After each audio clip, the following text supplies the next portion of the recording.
we need to talk about habituation. Mm-hmm. We will talk about it later in this course, but since we are talking about it, since we are talking about the hindbrain, we have to talk about habituation, because I very rarely find somebody who is really excellent at scrubbing a hindbrain hard appropriately. Like Okay. really getting full hindbrain competence. Habituation happens so fast in the brain. I'm going to define that term. Habituation in psychology is when a stimulus loses its power. It no longer acts as a stimulus. The best example that most people can get really quickly is when you say a word over and over and over again and it loses its meaning, and then all of a sudden your brain is confused. You're like, I know this has meaning, but my brain is not taking it. For words, that happens very rarely. For physical things, it happens swiftly and quickly. Like it happens so, and that if you're looking out at your students and they are practicing a physical thing, if they are practicing that physical thing in the same way more than 10 times, I think is 10 is the, yep, 10 is the number. If they are doing it more than 10 times in a row the same way, their brains have lost interest. Their brains have lost stimulus. It literally is doing nothing for them anymore. If you can get your student to successfully accomplish something physical, you are at step 0 for a hindbrain. Like right. You've gotten to a step, but that step is 0.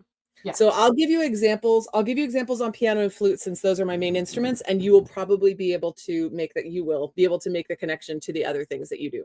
Let's say that I have a student who is doing a very common thing with his left hand, where he goes. I just recently did this with a boy, which is why I'm thinking. You play something with your pinky, and then you leap to play something like that, right? Mm-hmm. And there's some chord up here. He has to play bomb, bomb. Very common. Getting him to play that chord, probably what will happen is he'll go like this, and then he'll go and totally hit the wrong chord. So step 0 is, can you get to playing that chord? That is step 0. Just playing that chord has given the hindbrain 0 repetition, which means it doesn't know it. Our forebrain will think we know it, because the forebrain, first of all, the other thing we get told all the time is, oh, well, I'm such a fast learner. Tell me once and I know it. Repetition is the mother of learning. Even in the forebrain, repetition is the mother of learning. That's why I have to hear something so often, because repetition is the mother of learning. Anyway, so you've got this, step 0. The next thing you have to do is holding a position like this, simply holding it. The hindbrain is learning nothing. The hindbrain is getting nothing when you hold a position, only when it is able to return to that position. So if I've got a kid who's playing a chord, I have him shake out his hands and then play that chord again, and then shake out his hands and then play that chord again, because returning to that position is actually the hindbrain repeating in a way where we are getting, where improvement is happening. On the flute, I will have a kid, because that is such weird fingering, because you've got this gap here. And so I will have kids do the work, right, of getting like this. And then I'll take the flute away from them, shake their hands out, have them do it all again. Take their flute away from them, or have them set it down, shake their hands out, pick it up, get back in position. That's step 1. Okay. So now we're in a place where, okay, I can get back in a position. That's really good.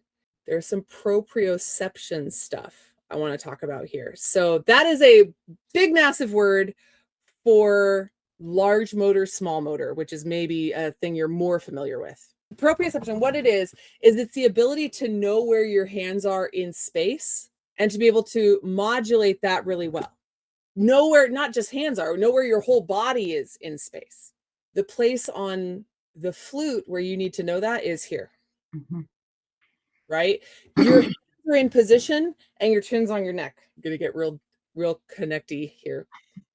Stories have two benefits. Forebrain stories help connect concepts, large concepts, to emotions, but forebrain stories can also create visualization. I don't know if we've talked about this, you and I, but visualization sits right here in the brain. Mm-hmm. Right? Movement starts right here. So your forebrain can actually also create a visualization that helps the hindbrain too. Our forebrains are amazing, right? But you have to know what you're doing with them. If you are trying to modulate an emotion, or connect to an emotion, you tell a story. So when I'm telling the story of, have you heard me tell the story of the head of music? Yes. Okay, so that is no movement necessary. I just need that to connect to the emotions. When I am working with a flute player and I need them to understand how their body should be positioned, sometimes I just go and position their body and say, here it is. Sometimes I give them a visualization tool by using some words, because words can create a picture. Mm-hmm. So I say, with flute, it is north, south, east, west. North, south, east, west. So north, because my thumbs are pointing up. South, because these I can hold. If I hold just these, that's enough south to hold the whole flute in balance. Mm-hmm.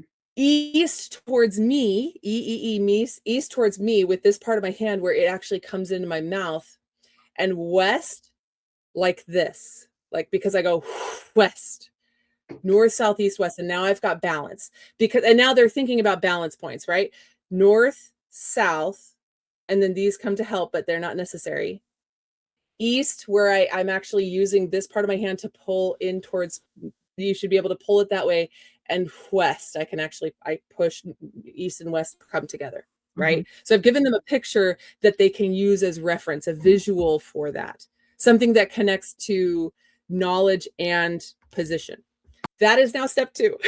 So step 0, get them in position. Step 2, help them practice getting back in that position. Step 3, if you can, give them a visual, give them a story with a visual for movement.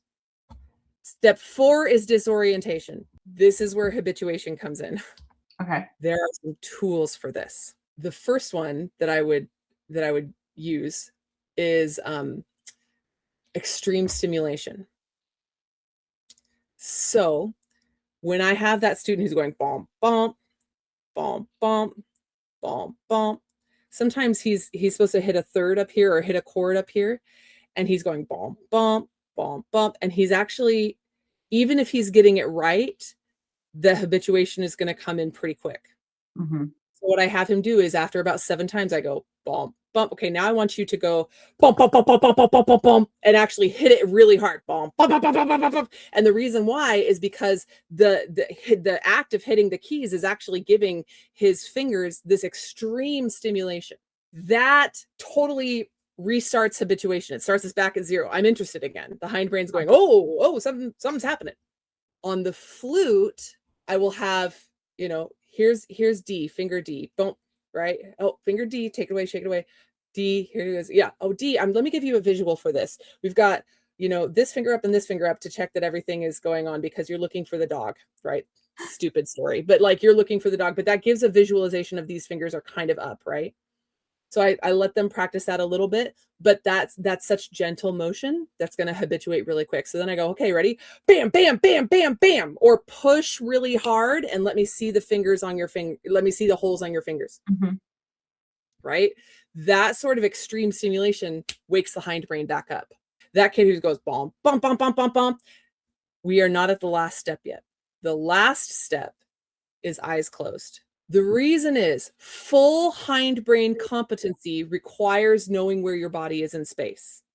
That proprioception thing.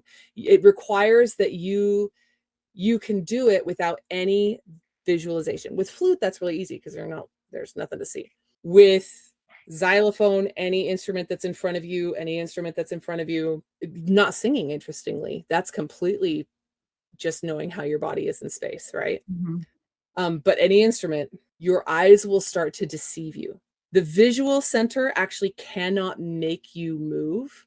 Your eyes are so helpful to begin with until they're not. Sort of like doing homework on your computer and you've got 80 tabs open because you're going to use them as reference. Eventually, those 80 tabs are actually not helpful, because do you actually know what is happening, or are you just relying on the fact that the knowledge is in front of you? When you close your eyes, you are cutting all those tabs out. It makes people feel very insecure. So the next thing when they go boom, boom, they've done it, they've got all that stimulus, I have them close their eyes and then see if they can do it. I'd highly recommend the next time that you are practicing your instrument, do something, go through this process, step 1, 2, 3, 4, 5, and then close your eyes. Your brain will tell you, I cannot do this with my eyes closed. And then you will do it with your eyes closed. And you'll be like, wait, I could do that with my eyes closed. And then leaning into that is complete hindbrain competency, complete hindbrain mastery. Step 1 is just doing it the first time. Step 0 is I got in the position. You got there. Is the shake it out and get there again. Disorientation. Yep. Disorientation. Okay. And then step 2 is the extreme visualization. Yes. And the step two you can have or not have, but it's helpful, is visualization. Telling yourself a story that paints a picture. Does not have to necessarily connect with your emotion. It just has to help you visualize, right? Because of where visual and brain is at. It also helps later when you close your eyes to have that visual still. And then step 3 is the extreme stimulation. And then step 4 is eyes closed. Yes.